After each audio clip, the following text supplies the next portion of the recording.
Olá, meus queridos irmãos e amigos, que a paz de nosso Senhor e Salvador Jesus Cristo esteja conosco desde agora e para todo sempre. Neste momento que eu estou transmitindo esta mensagem para os irmãos e amigos do YouTube, do Facebook e do Telegram. Deus abençoe os nossos corações. Quem puder se inscrever no nosso canal no YouTube é Pastor J. Nunes. Deus abençoe ricamente. Quero compartilhar 3 passagens da Palavra de Deus para a nossa meditação nesta tarde deste sábado, agora 15 horas e 24 minutos. A primeira passagem é Atos 1, versículo 9. A segunda passagem é Marcos 16, versículo 19. E Atos 7, 55 e 56.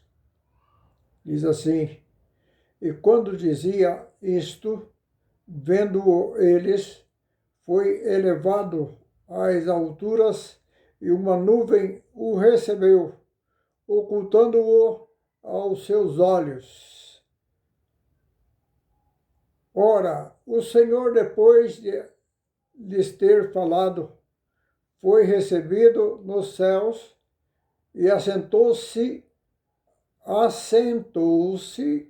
à direita de Deus. Vamos gravar bem esta palavra. Assentou-se à direita de Deus. Atos. Mas ele, estando cheio do Espírito Santo, fixando os olhos no céu, viu a glória de Deus e Jesus que estava à direita de Deus, e disse: Eis que vejo os céus abertos e o Filho do Homem que está em pé à mão direita de Deus. Que textos interessantes, né? Jesus Cristo, nosso bendito Salvador, conviveu na terra e, enquanto aqui viveu,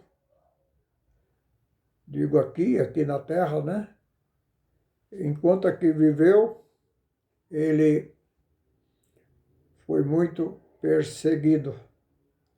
Foi um ministério de glória, porque ele curou muitos enfermos, ressuscitou mortos, deu muitas bênçãos em muitas áreas da vida, expulsou demônios das pessoas que estavam perturbadas e até mortos ressuscitou, né? E quantas vezes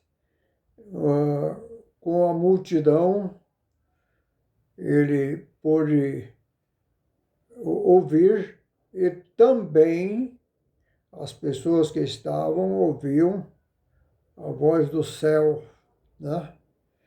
E numa dessas oportunidades, alguém dizia: um anjo lhe falou.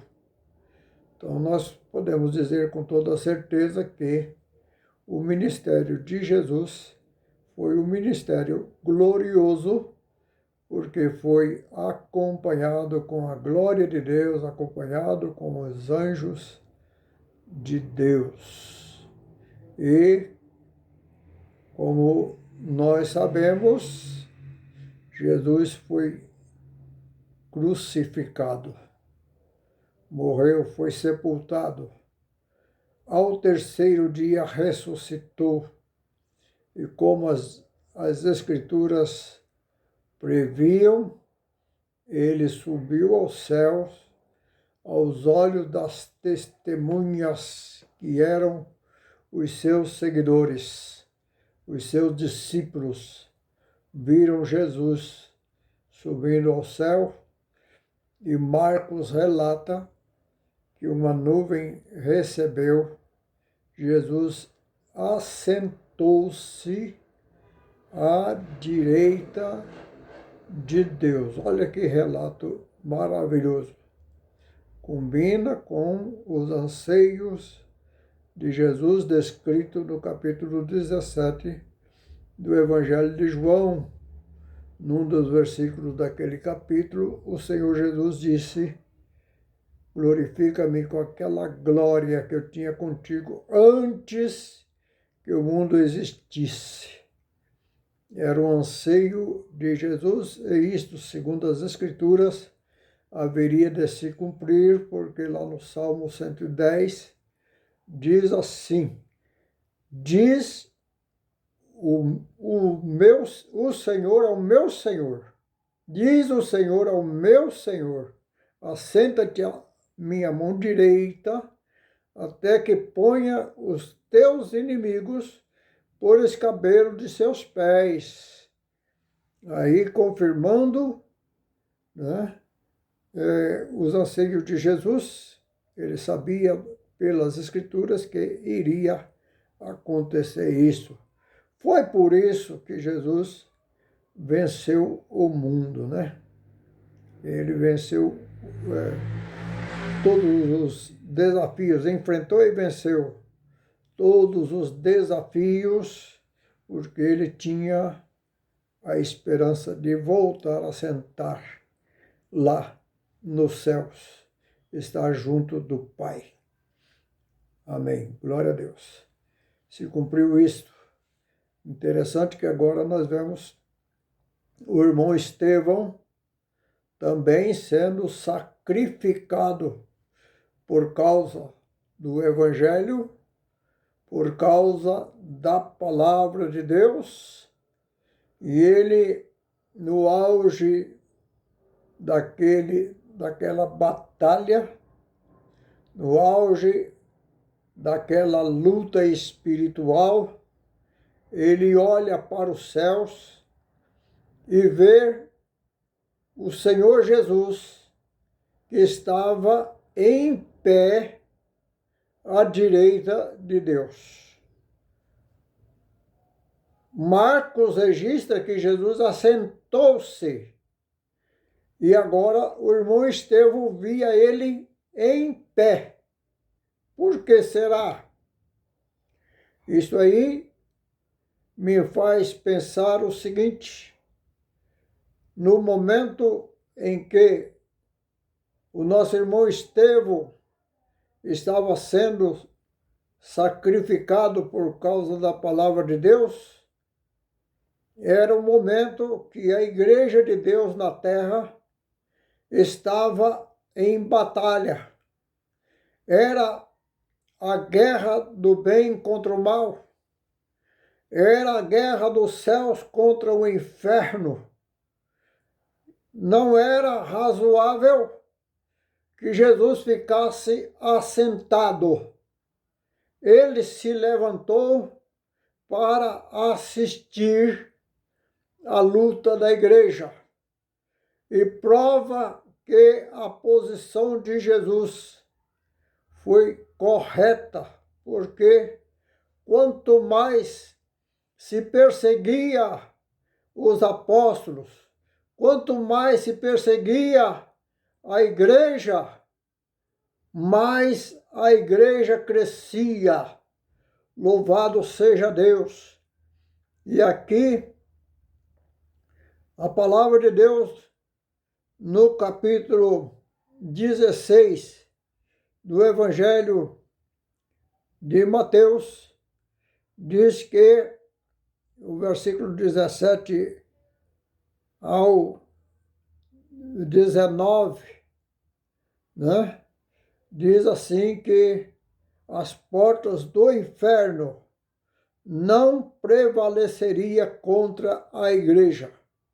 E não prevaleceu mesmo, porque quanto mais perseguiam, mataram Estevão, aumentou o número de cristãos, prenderam Pedro, aumentou o número de cristãos, enfim, toda a perseguição que era levantada contra a Igreja de Deus, o progresso era maior e tem sido no curso de toda a história. Vamos pensar o seguinte: se você pertence ao povo de Deus, se você pertence à Igreja de Deus, se você fez um propósito de servir a Deus, de andar com Jesus durante a sua vida, toda a luta da sua vida, toda a tristeza, toda a angústia, todo o sofrimento que passar pela sua vida, pode ter certeza que o Senhor Jesus Cristo se coloca de pé para assistir e te dar a vitória. Né? É por isso que existe um dizer por aí: a vitória é nossa. Pelo sangue de Jesus é uma grande verdade. Esta é uma realidade incontestável. Vamos ficar nesta confiança diante de Deus. As portas do inferno não podem prevalecer contra aqueles que confiam e fazem profissão de servir a Deus. Deus, portanto, como Pai, nos abençoe em nome do Senhor Jesus.